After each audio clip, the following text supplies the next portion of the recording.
Okay, here we go. For this evening's Dhamma talk, again, I wasn't too sure what I was going to talk about, as usual, but there was a piece of paper which somebody has asked a question here. It was, please share with us the Buddhist teachings on the power of tranquility in the face of domestic, communal and international conflict. And also, just as I came in, somebody said that can you also talk about relationship, communication in relationships. So today I'm going to try and weave a talk about both subjects, how especially tranquility actually can assist in the conflicts, either personal, family, religious and international conflicts, and also in relationships, and how through a little bit of tranquility we can see more deeply into the problem. And when we see more deeply into the problem, we can actually be more effective in not causing conflict by solving conflict. And perhaps one of the reasons why this has got me interested in this evening, because one of my friends sent me a little article they'd written about some of the responses to the tsunami about God and Christianity, and why there is so many arguments and problems with different religions, whether within Buddhism or between Buddhism and other religions, and why are there so many problems? It's almost like, when you become a monk, you get rid of all these problems with relationships. You don't have arguments with a wife because you don't have one. But then you end up having arguments with other religions. And what's the point of this? It's just the same thing. So hopefully it won't be the same thing. So this evening, how we can use especially tranquility to solve all of these problems where we have differences of opinion, where we don't listen to one another, and why it is that we have conflict as a result. Obviously, the more tranquil you become, it gives two benefits. First of all, that you just become more peaceful inside yourself and more happy inside yourself, so you don't get so grumpy. I was talking about this last week, how with tranquility you get more compassion. And I mentioned that last week. This week I'm going to say how tranquility you gain more wisdom. Because when you're quiet, you feel good, the tensions are gone, there's no stress, you are more tolerant towards other people. And you can see that very easily. Your ability to be compassionate is increased enormously, depending upon how tranquil you are, how peaceful you are. If you don't believe me, next Friday night, don't come to this center and just see how grumpy you are. And this week, you come to the center to see how peaceful and kind you are after you come here. Even just the way that you drive home, sometimes that you're in a rush going to work or you don't really feel good, you don't let other people in front of you who are trying to turn in on a busy road. Why do you do that? Really, you have the time, it's just you don't feel like it. But after you're nice and peaceful and calm, you notice you have much more space in your life for other people and for other things. And you also have much more space in your life for when people do things wrong. The more rushing around you are, the more stressful you are, the less tolerance you have for other people's insensitive actions and insensitive speech. Which is why just having a little bit of tranquility and quiet can help enormously solve your relationship problems. Well, I said last week, when you have an argument, quiet time, time out, instead of having an argument. But I mentioned that last week. This week, I want to see how tranquility actually makes you more wise. Because when you're tranquil, not only are you more compassionate, but you are more able to hear, to see, to listen, to feel, to know what's truly going on. When you're tranquil, when the mind stops, you don't actually interpret things in the same old ways. You're not like a creature of habit anymore. You can actually see more deeply into things. Its tranquility is always the cause for deep seeing. Because we move around so fast and so much, we never have a time to appreciate anything properly. And it's a problem with our lives. I remember as a monk being 7 years as a monk before I went back to see my family in England. For 7 years I'd lived in the forest, in the jungles. For 7 years I just slowed down And you can imagine what it was like when the first time I saw a television after 7 years. I was in a person's house. I remember it. It was etched into my mind in Edinburgh when we went for a cup of tea before giving a talk in somebody's house. And it wasn't in the same room. Just looked through the door and there's a television. I couldn't believe just how fast those images were moving and just how they grated on my mind. It was torture. If you want to torture a monk and get some confession out of him, sit him in front of a television and say, no, turn it off, no more, I give in. The point is, for me, because my mind was so sensitive, just the way those images moved so much, it was just painful to see. But of course, people get used to that. But the point I'm trying to make is when you get tranquil, your mind gets so sensitive, you can see deeper into things. You're not just seeing the superficial information, but you're actually going deeper into things. It's always the case that wisdom, especially enlightened wisdom, comes from a still mind. It's as if when you've got like a cup with some sediment in it, when it's all moving around, so the whole liquid gets very, cloudy. But when you let it settle down, when you're still, everything sort of goes to the bottom. You can see through things. It's nice and calm. It's nice and clear, and you can see properly. Or just like the simile of like the waves on the lake. When there's waves on the lake and you look from down on the surface, all you actually see is the reflections of the sky, which is why water looks blue or grey on a cloudy day. Water's not grey, water's not blue. In our monastery, the dams look green, and it's not because they're polluted or because there's nagas live in the bottom of it. The reason why it looks green, nagas are dragons, these mystic dragons. It's not because that's not the reason why it's green. The reason why our lakes look green because it's in a valley, there's a steep hillside on the other side. All you're seeing is a reflection of the trees. That's why it looks green. Now, the point is here that when the water is agitated, you don't really see deeply into it. You just see surface reflections. When that lake is absolutely still, again, if you just look from the side, you don't look properly. Again, you just see the reflection. It's like a mirror. But when it is still, and you look in the right place, in other words, right overhead, because it's still, you can see right to the very bottom of that water. Because there's nothing to distort your perception. Now, I use that simile to show why stillness is where we really can listen and hear. We're not distorting our perception with the waves of like and dislike on our mind. When you're listening to your partner, or listening to yourself, or listening to people of other religions or other ideas, when we're moving, when there's agitation on the surface, we always get the wrong idea. And we end up arguing with each other, fighting with each other. We never really understand each other.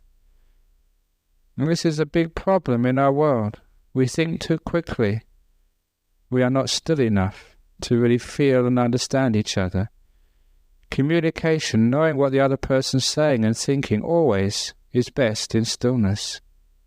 Can you do that? The next time your partner is talking to you, become that still.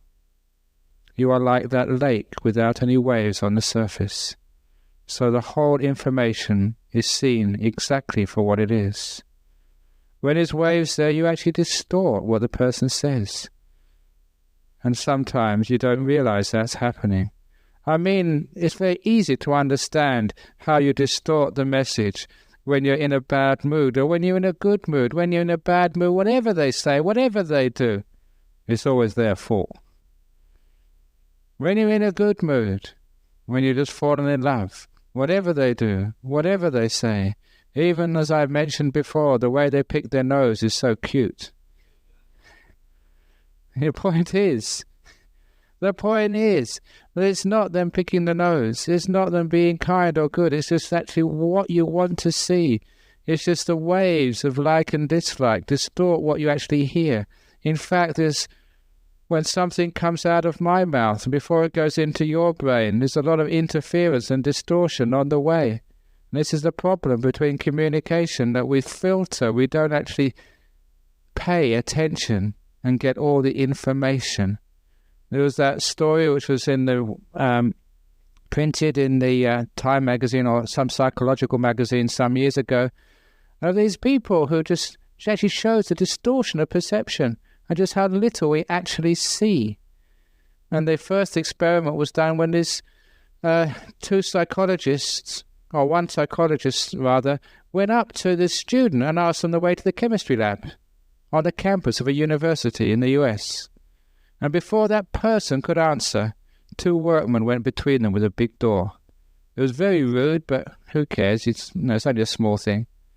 And after passing between them with a big door, the person asked the student again, where's the way to the chemistry lab? Over there. But what the student didn't notice was the person, or rather the first person who asked that question, actually went along with the door and was replaced by another person. So the person who first asked the question was not the person who asked the question again. And the point of the experiment was to see if the student being asked noticed any difference. And they had all different combinations of changes. And there's sort of a man, and then a woman, a black guy, and then a sort of a Chinese guy, and then a small woman, and a big guy, or whatever. And it was amazing how most of the time they didn't recognize that the person had changed. Because the point was, when that question was being asked, our mindfulness, our alertness, our perception only saw the question, and the questioner was irrelevant. So they remembered the question, but they didn't remember the person who asked it. This is what happens with the way we communicate. We filter what we think is irrelevant material, like the one who asked the question, and we only remember what we think is important, in that case, the question. So the questioner could change it, and they wouldn't notice. Now this is what happens in the way we listen to each other, or even the way we listen to life, or even the way the religions listen to each other, or politicians listen to one another. We filter, we only listen to what we think is important. So when Mr. Barnett is talking to Mr. Gallup, they only listen for the faults. Got him. Anything which is important to the whole aim of getting one over of their opponent. And now you can understand how there is arguments even in your life, in your family. Sometimes we're in such a bad mood when we listen to our partner, we're just listening to something which fulfills our bad mood to prove that, they're just giving us a hard time. They're doing something to us out of malice, when really they're not at all. It's just how we interpret it. What we're looking for, we will always manage to find, because we have these waves of ill will, or even these waves of even wanting and attachment. Whatever you want to see there, you usually can find, you usually can see, because you just get what you think is there. This is the way that we interfere with perception. We distort it. The other experiment which was done, which was quite fascinating, was where these psychologists in Harvard, they got their students, their data, to go into a movie theater, and on that movie screen were flashed images.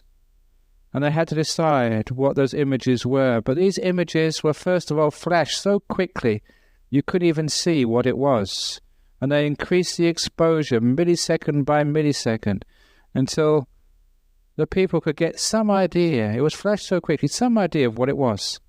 And they flashed it quicker and quicker and quicker, and to see if they changed their perception and idea of what that image was. The point of that experiment was this, that even though they had not got enough information to find out exactly what that was, the image was flashed too quickly. They made up their idea, they made a decision, they decided what it was. And once they made a decision, they stuck to it. And even though later on the exposure was such that an ordinary person would see it straight away to be something else, they would not give up their first impression. The example which I remember from reading this very interesting article on the way we perceive things and why we get into arguments was they showed a photograph of the stairs leading up to one of the lecture rooms in a very well-used part of Harvard. And one of the students, this was an example, when they saw that flash very quickly on the screen, to them it appeared maybe it might be a ship. And they kept on looking at it as a ship, writing it down as a ship as the exposure was extended. And when it got to a point that any normal person, you or I, would go in there, I'm assuming you're normal because I'm normal. When I said any normal person, you or I, you never know who comes to Buddhist Society on a Friday night, but we assume you're all normal. That any normal person seeing that at that exposure would see straight away that was a set of steps leading up to a well-known lecture theatre. But for this person or these people, once they decided it was a ship, they kept on insisting it's a ship. They looked upon it as a ship. They had nothing to prove. It's just the way the perception worked. Once they had decided what it was, that's what they saw, even though the evidence was obviously contradictory. And it was only when the exposure was so long, it was just such a clear impression that they finally saw their mistake. It was an experiment in how perception works and how when we stick to our views, that sometimes we're unwilling to change, even though the evidence is just so strong. Now you can understand why we have arguments. You're right. No, you never said that, do you? You say you're wrong. I'm right. Now how can everybody be right?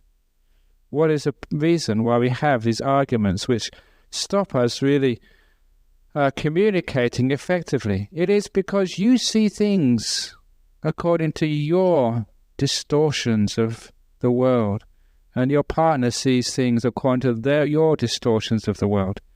The amazing thing about the Buddhist teachings, when you start to understand how this mind works and how our views are formed, is once you have a view of what life is or what your partner is or what the truth is, we tend to stick to that in spite of all the evidence. We will not let go of our views and our ideas, even though it's obvious that it's wrong. You know what it's like with your husband or with your wife, how stubborn they are. It's easy to see how stubborn your partner is, but can you see how stubborn you are? Because that's you as well. Right? Stubbornness is. And if we understand that and see that and understand why it works, it's our nature. There are likes and dislikes. The other example which was given in this amazing study, which really opened up a lot of understanding into the nature of the mind, was where one of those images which were put on the screen was a disgusting, a repulsive image. It was of two dogs copulating. And because it was a repugnant, repulsive image which people didn't really want to see, it took them such a long time, more time than others, actually recognizing what was really happening there. And it showed that whenever there's any ill will, I don't want to see this. What happens to the mind? It's nature. You just don't see it. It's just how denial happens. And so because we have this distortion of the world, the way we see the world is not the way the world is, and it's mostly because of these waves of likes and dislikes, that is why we have all these arguments in the world where everybody thinks they're right, and where there's never any possibility of agreement. Now, the point of that is that once we learn how to have a bit of tranquility in our life, once we learn how to be still, once we don't have those waves, then we actually see things in a bit more clarity, the way things really are, as the Buddha said. When we get wisdom coming from tranquility, we don't get so upset anymore. We understand what's happening. We understand why Christians believe in Christ, why Buddhists believe in karma, why Jews believe in Israel, or whatever it is. We understand the why, where this comes from. It was always a very difficult thing for me to understand when I was a young Buddhist. I couldn't understand why everyone else wasn't a Buddhist. It was obvious it was the best religion. Until I realized my stupidity. And it's because my stupidity, because I couldn't see, why did I think Buddhism was the best religion? I'll tell you why I thought, because I was a Buddhist, that's why. And because I was a Buddhist, because I believed in Buddhism, because that was my view, everything I saw, if it didn't agree with Buddhism, my mind would filter it out. And I couldn't even see it. I was in denial. And anything which agreed with Buddhism, all those bits of evidence in the newspapers or the magazines, those are the ones which I cut out and kept. Anything which disagreed with my position, I never kept that. I even forgot it. Because you can see just when you got a view like that, you invest your ego, yourself in that, then you are unwilling to give it up. In the same way that when you invest your ego in your relationship about being the boss, being the leader, being right, not having enough selflessness to allow yourself to be wrong, that you will always defend your position, just like the US Army. But with your wife, with your husband as the insurgents, as the terrorists. And you can know what happens in such situations. There's no hope of any peace. So it's important that one doesn't act in such a way, but one is tranquil, stands back and see what's really happening. And if one really sees what's happening in tranquility, one has no desire to say, we've got different views about what happened. But that is life. That's going to happen. She's got different experiences. I've got different experiences. So let's not argue that I am right and they are wrong. So what tranquility tells us is we know how the mind works, how the mind forms views and opinions. We know where they come from. When we know where those views and opinions come from, we never take any of those as being absolute, real truths. So we don't argue anymore. I always say those views and opinions, they're approximations. They're like guidebooks to Paris. They can be written by Lonely Planet, or they can be written by some other sort of travel guide like, was it Michael Palin or whatever his name is? But one person's view on Paris is not the same as another person's view on Paris. Even though they're describing the same city, their views are different. And if you've never been to Paris, you may actually argue who's right and who's wrong because you don't recognize what they're both saying. It's the same with religion. It's the same with married life. It's the same in yourself. When you've never been to the truth, you think that these arguments are different things, that we're arguing over sort of someone's right and someone's wrong. The point is that these are just approximations to truth. There's the old Buddhist story of the one monk seeing a flag and saying, the flag is waving in the wind. And the other monk said, the flag's not moving, the wind is moving. And they couldn't decide which one was right. Was the flag moving or was the wind moving? So they went to see the Zen monk, and he said, the mind is moving. And then they went to see the Theravada monk, who said, the three of you are wrong. The mouth was moving. So shut up and be quiet. And that's a much better way to see the truth and create harmony in the world. But the point is, both four of them are all wrong in a sense. So it's just different ways of looking at things. You can look upon it, the flag is moving, that's true. You can look upon it, the wind is moving, that's true. You can look upon it, the mind is moving, that's true. You can look upon it as the mouth is moving, that is also true. It's just different ways of seeing the same thing, so they're all true in one sense, but they're all wrong in the other sense because they're just approximations. They're not truth, they just describe the truth. And just like guidebooks, just like menus. I always like to use the word menus because these are the concepts. They're just menus which you get in restaurants which describe the food which you eat. But the trouble is, there are so many different menus to life. There's a Christian menu, there's a Buddhist menu, the Islamic menu. In Buddhism, there's a Theravada menu, the Zen menu, the Mahayana menu. And there's all these other atheist menus, agnostic menus, liberal menus, ALP menus to life. Neocon, liberal, there's all different menus to life. But are they describing different things, or are they describing the same things, but from different perspectives? Now that's the interesting question. The point is that someone thinks they've only got the only menu which really exists, and our menu is absolutely right, because our menu was written by God. And of course, that's absolute stupidity. Menus are just menus. The food may have been cooked by some god, but the menu wasn't written by any god. The menu is there to describe something which is absolute, which is very deep, and it's not in the menu.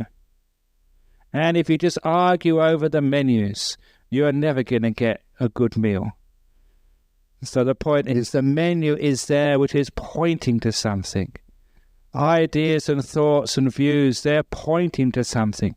Find out what they're pointing to, but don't argue over the signposts. It is true, if you're at the south of Perth, you see the sign, Perth is to the north. If you're to the north of Perth, you see the sign saying Perth is to the south. If you're to the west of Perth, be careful, you're in the ocean. The point is that they point to different places, but they're pointing in different directions, but they're pointing in the same place. And this is the problem. When we don't understand this, we can get very, very confused. It's like this story of this Nasruddin. This is a Muslim story. Any of you who like to listen to good stories like, my story, Open the Door of the Heart, there's this ancient Islamic tradition of Sufis where Nasruddin is this character who gets into very, very interesting situations and very funny stories, but meaningful stories. And anyone who's got a teenage son will recognize this story, because when Nasruddin was a teenager, his father, who was in the salt business, would be carrying salts on these donkeys from place to place. And whenever they went across a ravine in which there was a rope bridge, if that donkey was leaning to the left and about to fall into the river, the father would always tell Nasruddin, leading the donkey, if the donkey was leaning to the left, he said, push it to the left. Because whatever the father said, the boy would always do the opposite. And so he said, push it to the left. And of course, Nasruddin, being a teenager, will push it to the right. And so that way, the donkey would actually be balanced. If the donkey was leaning to the right, Nasruddin, push it to the right. And so he'd push it to the left, and it'd be balanced. And that way, they'd always get the donkeys over the rope. But one day, it did happen. The donkey was leaning to the right, and his father said, Nasruddin, push it to the right. And he did, and it fell in the water. Lost all his soul and killed the donkey. So what did you do that for? And Nasruddin, didn't you realize it was my birthday today? I'm 20. I'm not a teenager anymore. The point of that story. It's a silly story, but I'm getting hard up for stories these days. The point of that story is that, sometimes, even these ideas, if we stick to them, we don't adapt, because the stories, the instructions are just one way of looking at things, and they're always contingent, they're conditioned. It may be work in that time and that place, but it's not universal. And all menus, all signposts are just like, they work in certain situations and certain contingent situations, but not always. And this is a lot of the time where we have arguments. Yeah, it was right yesterday, but it might not be right today. We have to adapt. That's why even Buddhism, you've got some basic principles there. We always have to adapt them, put it this way, put it that way, because sometimes you're in the south, you have to point to the north. Sometimes you're in the north, you have to point to the south. You have to be adapted. But when you're tranquil, when you're actually very, very peaceful, you can understand what the signposts and what these signs are all about, because all these signs are pointing to tranquility, to peace, to stillness, to the wisdom which arises from that stillness and peace. For example, when you have a relationship, that stillness and that peace is called your love together. Now, the reason why you're living together, what you're really aiming for, what the most important thing is. And actually sometimes, to emphasize that love, sometimes, you've got to talk about the problems. But sometimes to emphasize that love, you have to just stop talking and just agree with each other. Sometimes you just have to say, look, let's stop arguing. Let's have time out. Let's remember why we got married. So it's a time and place when you understand what's really, really important, what the menu is pointing to, what the food of life actually is, the peace, the tranquility, the harmony, the essence, the truth. When you understand what all these different ideas are pointing to, then you understand how to have harmony, how to have a proper relationship. Because that relationship should be founded on something which is more than just your ideas. And you can understand what I'm talking about here, because it's something which we all aspire to, which sometimes we touch, the happiness, the peace, the fulfillment, the stillness, the kindness, the love, the compassion, which truly is holy. Sometimes you ask, what is the essence of life? What is the idea of a God in the theistic religions? What's the idea of a Dhamma in Buddhism? And there's certain ideas which you can actually get close to, because there are times in your life when you felt real peace. I don't mean just a bit of quiet outside of you, but quiet inside of you, when everything's become still and it's almost perfect. There's a time when you've actually seen or felt just real compassion, real love, and that's just so selfless, it's just so empty. That person's just not concerned about themselves. And it's just so beautiful. I heard a story of compassion yesterday. The person's here today, so thank you for telling me this wonderful story. It comes from a tsunami in Sri Lanka, because apparently there was this gentleman who would go to the lagoon every day to feed the fish some bread. And after a while, a crocodile got in on the act, and he wanted some bread as well. He didn't eat the fish, but started eating the bread. And so this man was very generous to feed the crocodile every day as well. Now, apparently crocodiles in Sri Lanka are very dangerous. They don't eat bread. They like somebody in the slices of the bread, like fish or people or dogs or somebody. So they're very dangerous. But apparently on this particular occasion, he went to the lagoon as usual to feed his fish when the tsunami came in. And he got carried away with the wave. And of course, when these tsunamis come in, they carry you upstream, but also they sweep you back out to sea again. And he's being swept out to sea and struggling for something to hold on to. Apparently he was holding on to a chair, I think I remember, but the current was too strong, he lost the chair. So it was a log, and he grabbed hold of the log. And the log was very, very strange. While all the other debris was flowing out to the sea, the log was going in the opposite direction. And of course, you all worked out what that log was, but he didn't really work out until the log floated up close to the shore. Then he got off the log, and they found the log was actually waggling his tail. It was his crocodile. This crocodile had saved the life of somebody who was kind to it. And it's actually apparently a true story, a real story, one of the kind stories which happened after the tsunami, because this man had been feeding the crocodile. When the tsunami came and started washing him into the sea, the crocodile saved his life. He grabbed onto his friendly crocodile, who usually eats people, and the crocodile floated to the shore with a man holding onto it. Isn't that a nice story? So it actually just shows there is something called kindness, something called generosity, something called gratitude in our life. And it doesn't care whether that's a Buddhist crocodile or a Christian crocodile or a Hindu crocodile. I don't care. That was a good crocodile. And that's a great story. I don't care what religion the man was. But the point was, it's something which is good, something which is wonderful, something which is peace, which is truth, which is lovely. And that's what we should keep focusing on. And that beauty is not Christian, it's not Buddhist, it's not anything, it's just truth. It's freedom, it's peace.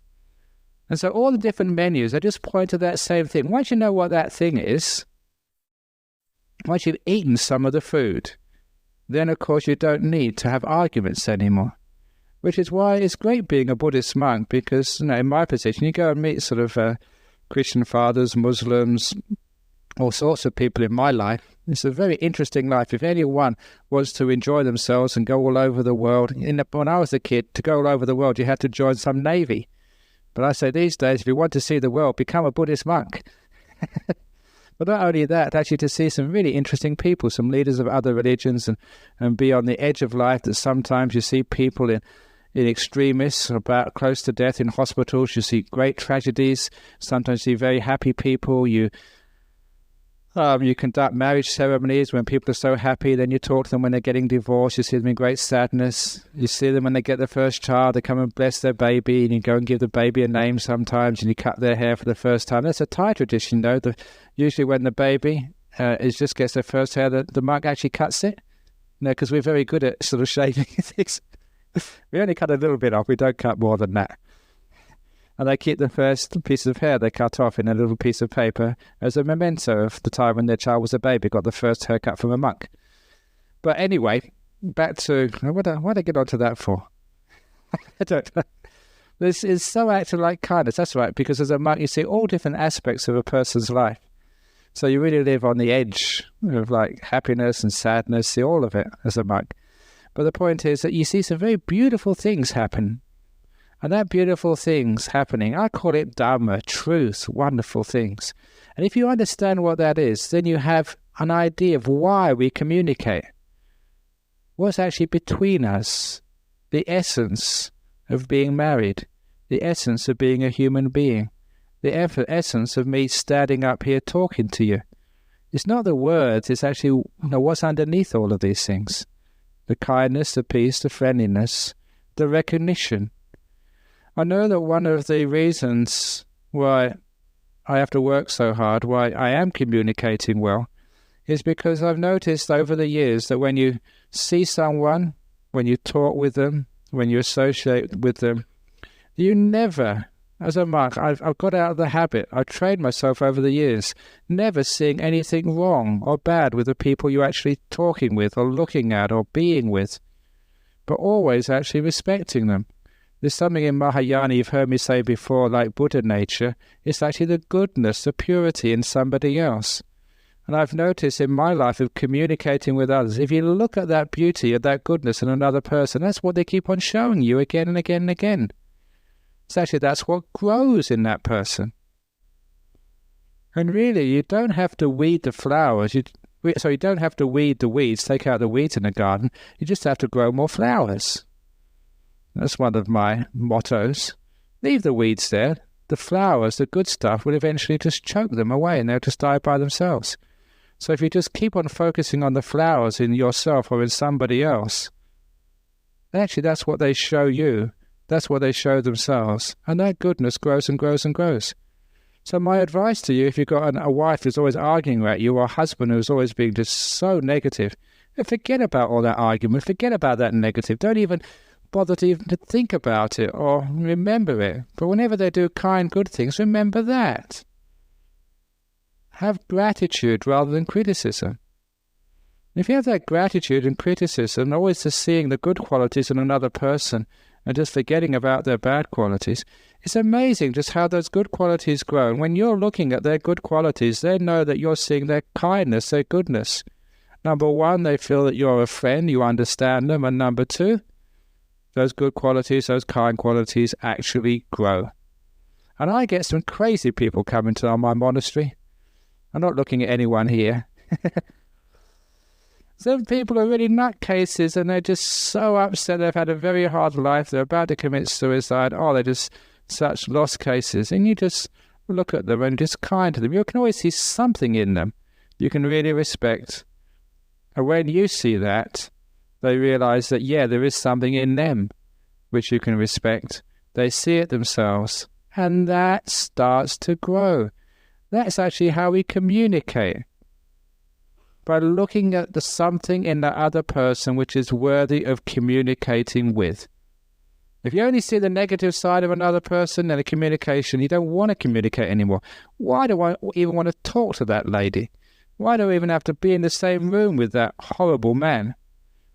And if, of course, you think like that, communication is bust.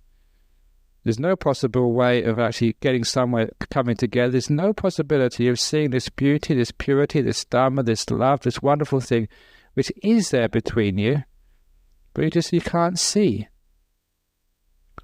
So this is actually why that try and make your mind very, very tranquil, let go, be still. It's amazing just what you can see in other people. When that water is calm, when there's not a ripple on the surface, you're not actually seeing what's reflected. Because sometimes what's outside the person, their life situations, what's happened to them, that's like reflections on the surface of the water. That's why the water looks blue or looks grey. The water's not blue or grey. It's just a reflection from something outside. No one is evil or saintly. That's just a reflection from outside. No one is really angry or kind. That's a reflection from outside. Oh no, they are kind. That's because that's what's underneath everything. If you look for what's underneath anything, the water is always pure. It's always clear underneath the surface. People have told me that even under tsunamis, even under waves, when you go deep enough under the water, sort of there's no current, or the waves actually you don't feel them coming and going. It's only surface phenomena. Don't know if that's true or not, but that makes sense according to my metaphor. And in this metaphor, if you go deep enough, this calm, this purity, this goodness in all beings, once you can recognize that, you can really communicate with a person. Because the communication is where someone has to join you, at least on some level. And you know what it's like sometimes that people are so afraid of communicating with others because they've been hurt too often. Every time that you've actually shown yourself, the other person's hurt you because they haven't seen your goodness, they've seen a fault in you, and they've shown that to you, and you get very miserable. You think that's all there is. You're anxious, you're panicking, because you think that your faults are going to be recognized again and again and again. Isn't that one of the reasons why we have panic attacks or anxiety attacks? Because we think that someone's going to criticize us again. We're going to make a fool of ourselves. People say that's one of the reasons why speaking in public is such an important, such a fearful thing, because you're afraid of making a fool of yourself. I'm not afraid of that because I'm used to making a fool of myself. I've done it so many times. But I'm not afraid of anything anymore. So the point is that if you're always actually focusing on the faults, what might go wrong, and then of course you do have anxiety attacks, but when you see something more underneath that, the purity, and other people see that purity in you, that goodness in you, then there's communication, there's no fear anymore, there's trust that the other person will not criticize you, will not find fault with you, will not destroy your efforts, your courageous attempt to be your truth, to emphasize that beauty and that goodness which is in each one of us. So this is actually how communication can truly happen. You communicate with the good in the other person. You just forget about the faults. You communicate with the purity in yourself. You can communicate with the joy in life. You communicate with the peace. When you can communicate with that peace, that joy, then you can understand just what's really between us, what surrounds us, what unites us. When you really look upon what unites us, it's all this space in this room, which surrounds and embraces us like the arms of a loving mother. What actually joins us is space, is emptiness, is nothingness, a tranquil, beautiful, peaceful silence of emptiness. Isn't that wonderful? That we're all just blips in the beautiful emptiness of the cosmos. And this joins us all together, embraces us, keeps us warm and cozy and peaceful and beautiful. When I get that idea, you can see there's no difference between us. And when we see that, we can see the beauty in each one of us. You can see that which is worthy of communicating with. We can respect each other, and with that respect there's communication. It's only in religious discourse, when you do meet Catholics, Anglicans, born-agains, Muslims or Hindus or whatever, it's only when you have that mutual respect you can have communication. It takes a while to build up that respect, and how you build up that respect is seeing something in the other person which is really worthy of respect, something you can really enjoy and love. And that's why I remember going to, Christchurch College last year, and to give one of the addresses at the assembly. And as I was walking in there was the headmaster and the chaplain, what's his name, Frank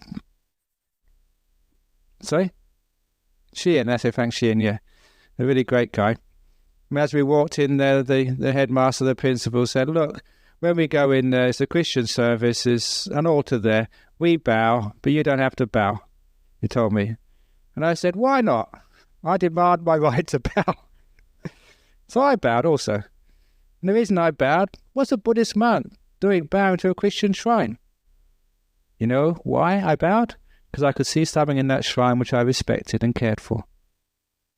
And so I don't bow to Jesus, no more than I bow to the Buddha, no more than I bow to anyone. I bow to those qualities in the Buddha statue which I respect, those qualities in that Jesus statue which I respected, those qualities anywhere which I respect. Because I deliberately looked for something to respect. It's not hard to find. When I saw something to respect, I can see things to respect in criminals. I can see things to respect in crocodiles, especially now after that story. I can see things to respect in snakes.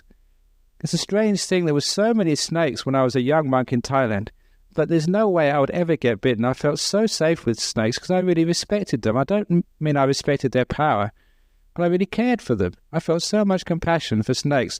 A lot of the time because I was one of these people who always liked underdogs. And poor old snakes, nobody else liked them. So I thought, if no one else likes you, I like you.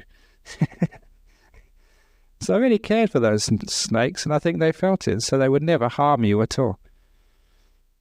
I used to have some great fun with. I've already told you that. I think that story when I peed on a snake in the jungle. So I got up in the morning, and I just went outside because there was no toilets. So you used to urinate in the forest. And so I was up there. It was at dawn, so it was quite, the light wasn't all that good, and I was a bit sleepy, I must admit. And so I urinated. I thought it was on a stick. But then the stick started to wiggle. And I realised I'd urinated on a snake. I'd peed on it. I was very fortunate it didn't bite me, especially on the offending part. And I think the main reason it didn't bite me because it was a cold morning and it probably felt, it's nice to be warmed up a bit. It's very rare that snakes get hot baths. And anyway, it was from a good monk, so I usually say it probably got blessed with holy water.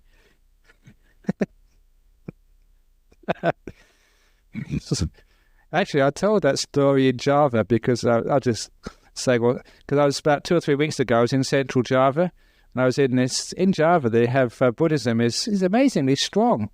And there's a whole village, there's one village I went to, they had a little temple there. The whole village was Buddhist, but they're very simple folk.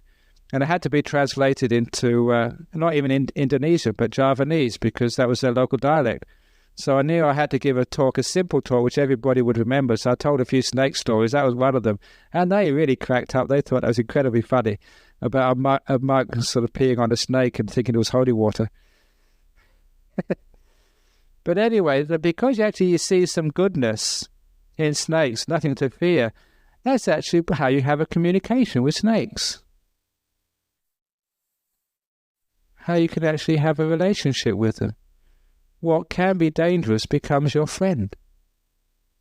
Now, if you can actually pee on a snake and the snake never bites you, imagine what you could do with a husband or with a wife. I don't mean urinate on them, but sometimes what I mean is you can do things which, sometimes if you've got to even say things, which other people might get offended, but because you've got some understanding, some respect to each other, some understanding of each other, you don't need to get upset and get angry. When she comes home and she's in a bad mood or he's in a bad mood. It's just life sometimes makes us that way. People in the office are sometimes grumpy. They shout at us or they scream at us. They swear at us. It's not your fault. It's just life is like that. Don't you feel like screaming and shouting sometimes and getting upset? So when other people do that, it's not your fault. It's just they've had a hard day, a bad day. So if your wife comes home and she's so upset and angry at you, just give her a good hug and say, "Oh, you poor thing. You must have had a terrible day today.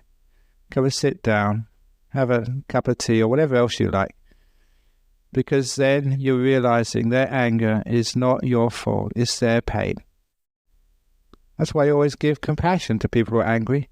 You never try and have self-justification. You give compassion. The poor things must have had a terrible time. And a lot of time, they take out their anger on you because they really think, even subconsciously, that you can understand them. And hopefully you can.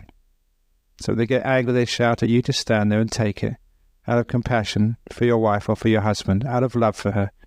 And afterwards, give her a big hug.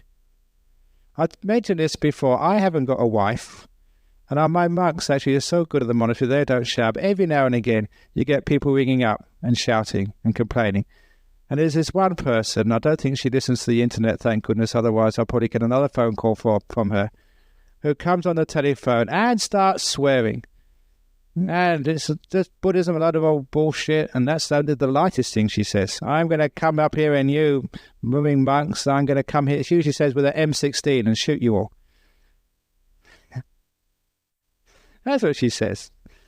But I just listen to her because I know why she says that. It's nothing to do with the monks. It's nothing to do with Buddhism. She's had such a terribly hard life. And she's such a very sensitive person. She is actually very, very kind. And when she sees someone being harmed or hurt, she just sometimes goes crazy because she's so sensitive inside. She's such a kind and generous and warm person. So I just listen to it. Sometimes it's for 5 or 10 minutes. She's screaming along. And then afterwards, I remember when she said, you must think I'm this dragon lady, because that's what her friends call her, the dragon lady. And I said, no, you're not. Actually, I like dragons, because in dragons, in Chinese culture, in Buddhist culture, even in Aboriginal culture, they're holy beings. They're Nagas, dragons. So I said, the dragon ladies are really good. But I just said, no, I said, you're just like these chocolates, which sometimes they give us. You got sort of hard on the interior, but you got a soft center. I said, Ajahn Brahm, bow 6 times, she says. Other monks bow 3 times. Ajahn Brahm, you bow 6 times too. It's just like a kind lady. Because all I need to do is just to listen to her. But as I'm listening, to always respect her. And always to see that underneath all that anger, all that swearing, all that shouting, there's this beautiful lady who's lived a very interesting and wonderful life. And when I see that, after a while she calms down. She talks to me about the suffering she's had in her life, the difficulties. That's all she needs, is someone to understand her, to be at peace with her. And that's how I communicate with her. And so every now and again she gives me a call. The other monks can't do that, so I have to answer the phone 10, 15, 20 minutes. But it's really worthwhile to give just one person a bit of peace in her life. So I'm the one who understands her. That's all you need to do, to communicate, to see something good and beautiful and peaceful in another person. And that's what they will show you. So can't we actually do that with our so-called enemies in this world? Can't we do that with life? Can't we do that with other religions? We're really working hard with this, with other religions. You go to people who, haven't got much of an idea. I read the book about the Quran when I was young, but I haven't really got an idea of actually how Muslims think. And so last New Year's, the day before New Year's Eve in Singapore, we had this dialogue with a Muslim, myself and a Muslim on stage in front of the Minister for Muslim Affairs in Singapore and a few others, and just trying to find out exactly who are you and how do you think.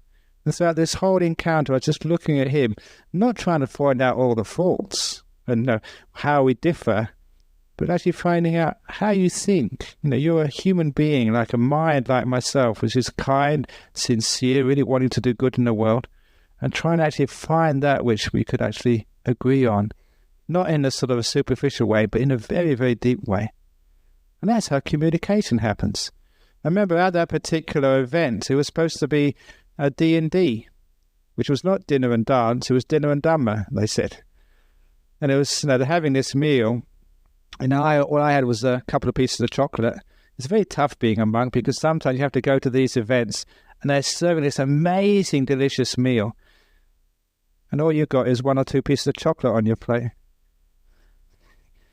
It's very tough being a monk. But anyway, while we're doing this dialogue together, it was only actually in the middle of the dinner, about 6 or 7 courses, like a Chinese meal. And I think they're about in between the 3rd and the 4th, and they still needed to serve a lot more. And people were saying, no, carry on with the dialogue, because it was very interesting. And people were getting much more out of this dialogue.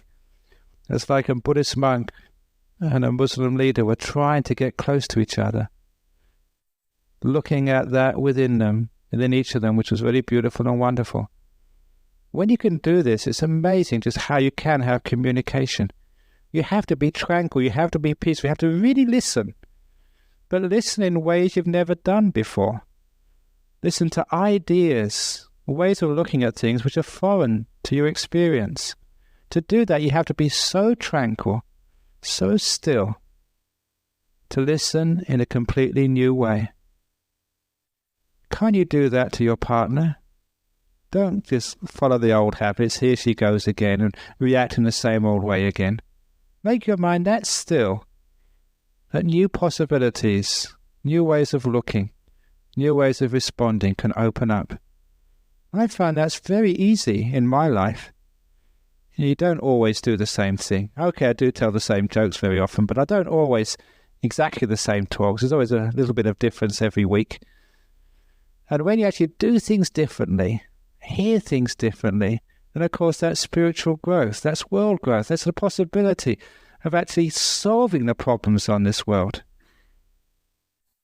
And there's always a possibility of solving the worst of problems. I don't think there's any problem which is insolvable if one has that ability just to see the beauty in another person, the goodness inside of them. That truth, that love, that Christian would call it the God within you if you want, the truth, the essence. If you can actually see that and respect that, that's the most important thing. And all these other little bits and pieces, the things which we sometimes argue about, they're just so superficial, they're so petty. He killed my father. He raped my daughter. For those who can't see the essence, that might be a huge thing, a huge problem. If you see something more than that, something deeper, you can actually let those things go. Those don't become so important. You may find it strange, but that's how I see things. That's why when people die, sometimes matters of life and death are not so important to me anymore.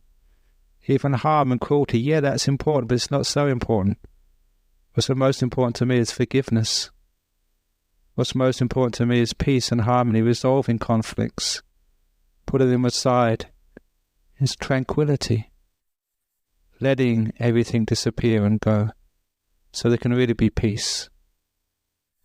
When one has that understanding of essence, then I think there is the possibility of communication. You find that essence in tranquility and peace and stillness. You can see it in yourself, in the stillness of your mind. And you can see it in others when your mind is also tranquil. And the waves on the surface are all settled down. And you can see truly deeply into the nature of that water. See right to its very depths, and nothing is distorted. You can always find something to respect in any religion, in any person. And there you have communication based on respect. And what you're actually emphasizing is the other person's flowers. And that's what they show you. And anyone will be your friend. So that's a little talk about how to resolve conflicts through tranquility and deeper understanding and respect of something which each one of you had touched a few moments ago. You're all so silent. I think you touched what I was talking about. So thank you for listening.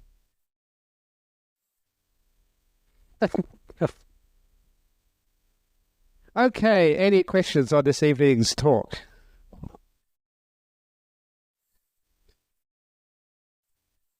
Everyone's really quiet tonight. Okay. Yeah.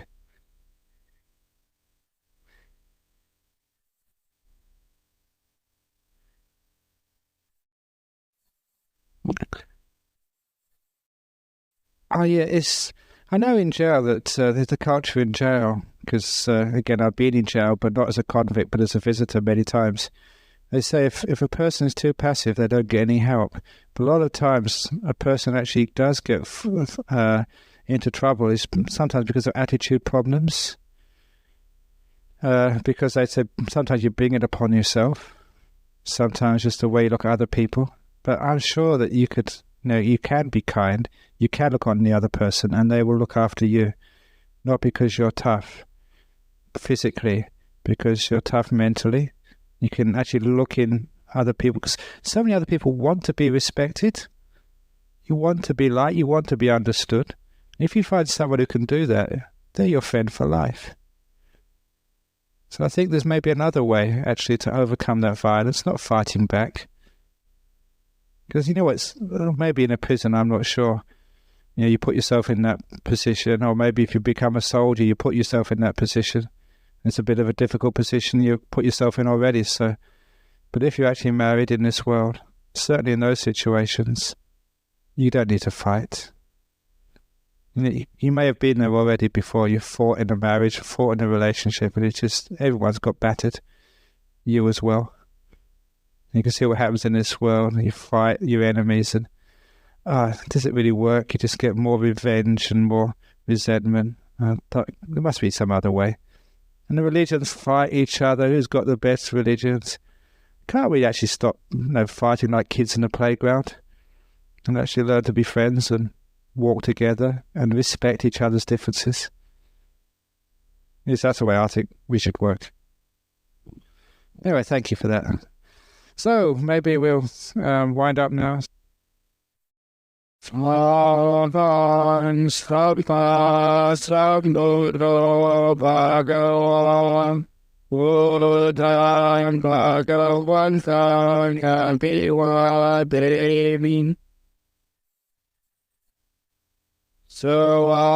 akajo bhagavata dhammo dhamma namasami supratipano bhagavato savaka sangho sanghang namami.